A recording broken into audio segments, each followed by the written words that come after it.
this is the one we've probably all been waiting for. This is the Saliva Study that was published in the British Journal of Sports Medicine a few weeks ago, made all sorts of media coverage. There was a similar study published last month in the United States.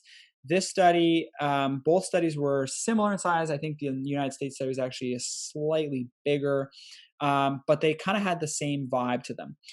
So what this is looking at is what's called small non-coding RNA. The other one was looking at salivary microRNA. So it's just a different way of doing it, but they're basically looking at RNA sequences.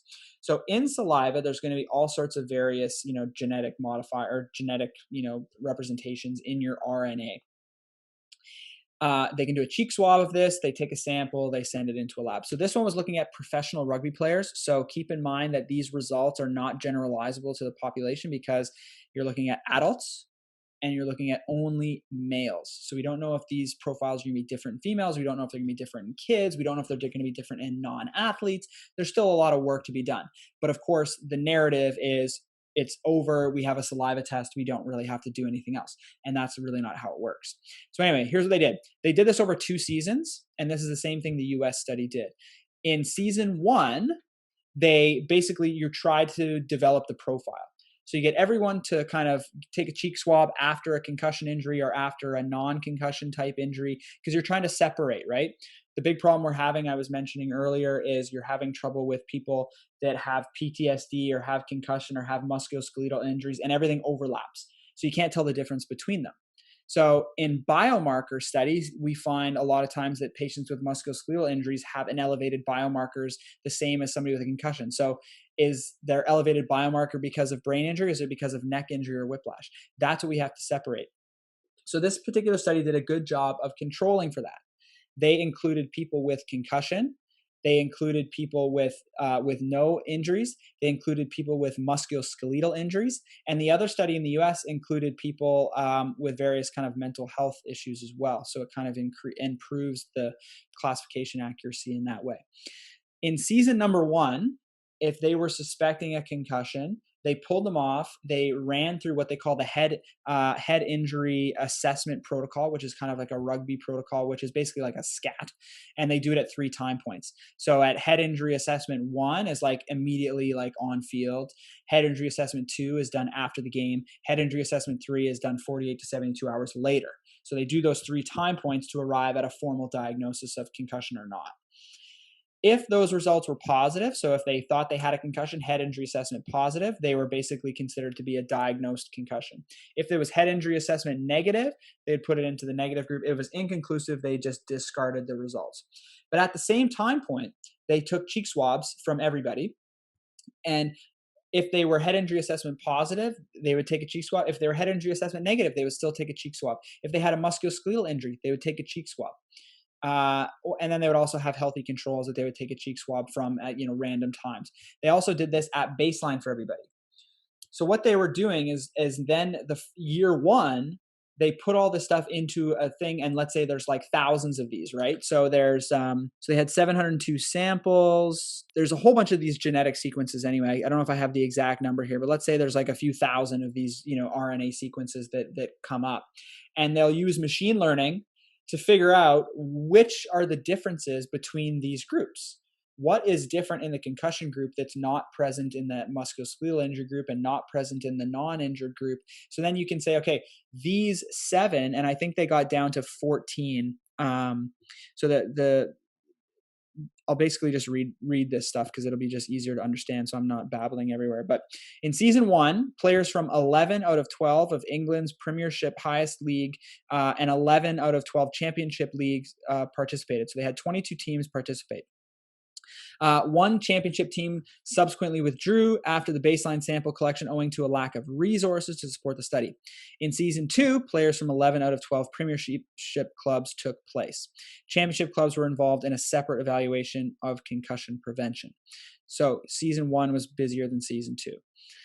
Following the evaluation using the head injury assessment protocol, participants for whom concussion was confirmed were categorized as head injury assessment positive, and participants for whom concussion was ruled out were categorized as head injury assessment negative.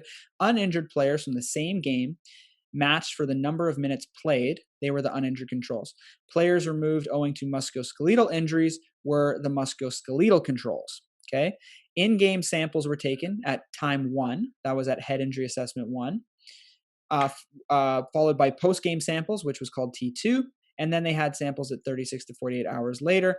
Uninjured and MSK controls provided samples at the T2 and T3 time points, but they didn't do any in-game samples. So the only comparison we have right now is for T2 and T3. So either after the game or 36 to 48 hours later. In order to ensure a consistent diagnostic standard for the study, at the end of each season, the full head injury assessment protocol documentation for each player assessed for concussion and video footage was reviewed independently to make sure that the diagnosis was accurate. They were blinded, so they didn't know what the results of the saliva samples were. And they had to say, okay, do we agree that there was a concussion here or not? And then only of those that they agreed upon were included. Everything else was discarded. So 47 head injury assessments were actually excluded because of that. Basically, the end of season 1, they had developed a biomarker sequence of 14 elements that accurately separated concussion from everything else. 14 biomarkers showed an accuracy of 91% at differentiating the head injury positives from the head injury negatives. So that's a pretty good thing. Then what they do is that's the training data set. So they just put it all in together and see what happens. And then you have to do a second sample on a brand new set of people to see if those 14 are still the same 14 and still see if they're accurate. That was season number 2. So season number 2, we do the same thing over again. We have a little less members, but then you test them against the same 14 biomarkers. And what they found was now at time 2, so after the game, 96% accuracy, and at time 3, 93% accuracy. So you can read kind of all about it here, but basically that's really, really good. All right. The fact that we can take a cheek swab, we've developed this RNA marker. Now we have to see, do these same 14 hold true for women? Do these same 14 hold true for children? Do these same 14 hold true for non-athletes? We don't really know, right? So you may have to develop different profiles for different things, or they could be all the same. And basically you've nailed it. And you just take cheek swabs and always compare them to these 14. And basically if they come out positive and you have clinical signs and you have a history that would reflect concussion, you can be more confident in the diagnosis of concussion. Some of the downsides of this and why this isn't necessarily available right now for clinical use is that these still have to be processed in a lab. They had to take these cheek swabs, right? This is basically a PCR test, right? We know PCR from COVID testing. They take it, they have to spin it, they send it to a lab, the lab has to process it. This can take days to weeks to get your results back. So in terms of making a sideline diagnosis, pitch side or after the game, can I go back in or can I not?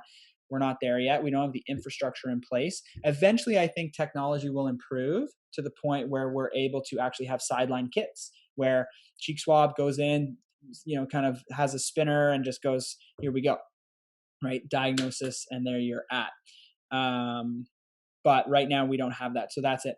That's different. Some strengths of the study, they had a pretty good sample size and they included uninjured players and players with MSK injuries. So you're able to separate and differentiate between concussion and other types of injuries, which I think is really, really important and really strengthens this paper. So I think it's an important paper. I think it's interesting. I think that this eventually will be the way things are done. I think that salivary samples will be something that's included in the diagnosis of concussion injuries, but it'll just take a few years to kind of develop the right tools to be able to do it. So anyway, really cool, really interesting thing.